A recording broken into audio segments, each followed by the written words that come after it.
घूंघट, सास बहू की कहानी जो आपने अपनी जिंदगी में बड़ी पढ़ी और सुनी होगी।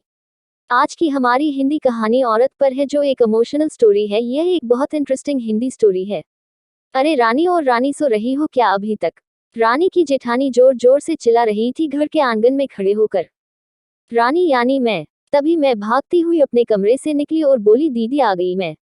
जेठानी बोली, रानी तुम्हारा नाम रानी है, तुम रानी नहीं हो। मैंने तुम्हें रात में ही समझाया था कि सुबह को जल्दी उठ जाना, तुम्हारी मुंह दिखाई की रस्म है।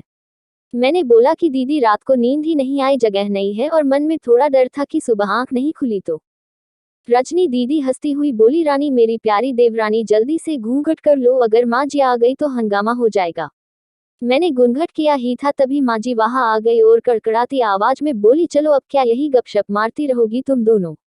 हमने चलना शुरू ही किया था तभी माँ जी ने रजनी दीदी के कंधे पर हाथ रखा और बोली, पता है ना कहाँ से जाना है और कैसे जाना है? माँ जी ने बोला कि जब भी कोई बड़ा तुम्हारे सामने खड़ा हो तो हमेशा घूंघट में रहना और कम से कम अपने बड़ों के सामने आना, और बिना घूंघट के तो कभी नहीं। रजनी दीदी कुछ बोली ही नहीं, बस अपना सर हिलाकर हाँ बोल दिया। मैंने भी बस अपना सर हाँ में हिलाया। माँ जी के जाने के बाद मैंने पूछा, रजनी दीदी आप तो स्कॉलर हो और इन सब चीजों को कैसे निभाते हो? रजनी दीदी मुस्कुराए और बोली कि मैं थारे जेठ जी से बहुत प्यार करती हूँ, इसलिए अभी तक चुपचाप सब चीजें निभा रही हूँ। मैं कुछ नहीं बोली और चुपचाप रजनी दीदी के साथ घर के बाहर वाले कमरे में जाकर बैठ गई। वहां पर एक पड़ोस की आंटी जी बैठी थी। वो बोली कि यह कैसे बहू आए हैं, ससुर जी सामने खड़े हैं और ये यहाँ बैठी है।